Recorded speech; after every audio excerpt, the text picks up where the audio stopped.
DSC preparation కి మిగిలిన తక్కువ సమయాన్ని డిఎస్సి 2024 యాప్ లేదా DSC2024.com తో జాబ్ ని సాధించండి.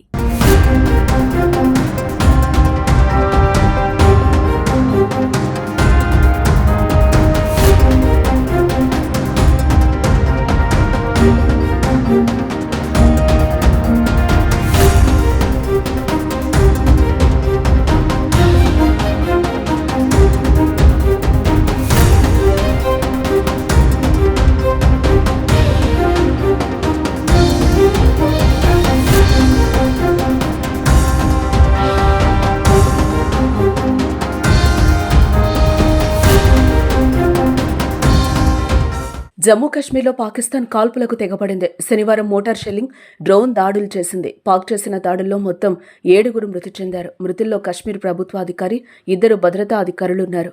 జమ్మూ జిల్లాలోని ఆర్ఎస్పురా సెక్టార్లోని అంతర్జాతీయ సరిహద్దు వెంబడి పాకిస్తాన్ కాల్పులో BSF sub inspector Mohammad Imtiaz శనివారం వీరమరణం పొందారు. మే 8 మరియు 9 తేదీల్లో మధ్యరాత్రి జరిగిన షెల్లింగ్లో మహ్మద్ ఇంతియాజ్ గాయపడ్డారు.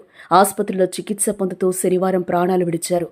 మహ్మద్ ఇంతియాజ్కు బీఎస్ఎఫ్ నివాళులర్పించింది.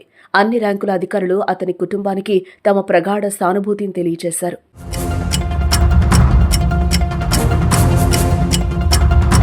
శనివారం తెల్లవారుజామున జమ్మూ ప్రాంతంలో పాకిస్తాన్ జరిపిన మోటార్, డ్రోన్ దాడుల్లో జమ్మూ కశ్మీర్ ప్రభుత్వానికి చెందిన ఒక సీనియర్ అధికారి, ఆర్మీకి చెందిన జూనియర్ కమిషన్డ్ ఆఫీసర్ సహా 6 మరణించగా మరో 20 మంది గాయపడ్డారు. షెల్లింగ్ బాధిత నివాస ప్రాంతాలను ముఖ్యమంత్రి ఒమర్ అబ్దుల్లా సందర్శించారు. సీమాంతర షెల్లింగ్లో మరణించిన వారి కుటుంబాలకు ఒక్కొక్కరికి 10 లక్షల ఎక్స్గ్రేషియా ప్రకటించారు. అదే సమయంలో పోలీసులు హెల్ప్ లైన్ నెంబర్లను జారీ చేసి ధ్వంసమైన డ్రోన్లు, మోటార్ల అవశేషాలకు దూరంగా ఉండాలని ప్రజలను కోరారు. అలాగే ఉధంపూర్లోని వైమానిక స్థావరంపై పాక్ డ్రోన్ దాడికి ప్రయత్నించింది. డ్రోన్ విడిభాగాలు తగిలి భారత సైనికుడు మృతి చెందారు. కాల్పుల విరమణ ప్రకటించడానికి ముందే ఈ ఘటన చోటు చేసుకుంది.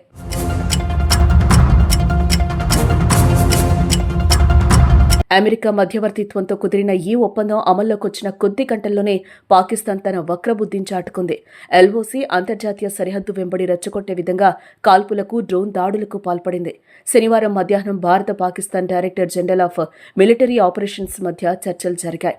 ఈ చర్చల్లో భూమి, గగనతలం, సముద్ర మార్గాల్లో అన్ని రకాల కాల్పులు, సైనిక కార్యకలాపాలను తక్షణమే నిలిపివేయాలని ఇరుపక్షాలు అంగీకరించాయి. భారత కాలమానం ప్రకారం శనివారం సాయంత్రం 5 గంటల నుంచి ఈ ఒప్పందం అమల్లోకొస్తుందని భారత విదేశాంగ కార్యదర్శి విక్రమ్ మిస్రీ ధృవీకరించారు. అయితే ఒప్పందం అమల్లోకి వచ్చిన కొద్ది గంటల్లోనే శనివారం రాత్రి పాకిస్తాన్ వైపు నుంచి డ్రోన్లు సరిహద్దును దాటి భారత భూభాగంలోకి ప్రవేశించాయి. జమ్మూ కశ్మీర్లోని శ్రీనగర్ నుంచి గుజరాత్లోని భుజ్ వరకు పలు ప్రాంతాల్లో పాకిస్తానీ డ్రోన్లు కనిపించాయి. దీంతో సరిహద్దు రాష్ట్రాల్లోని నగరాల్లో పూర్తిస్థాయి బ్లాకౌట్ విధించారు. కాల్పుల విరమణ తర్వాత మరోసారి కయ్యానికి కాలు దువ్వడం, యుద్ధంలో విజయం సాధించామని చెప్పుకోవడంపై భారత్ ఎలా రియాక్ట్ అవుతుందో చూడాలి.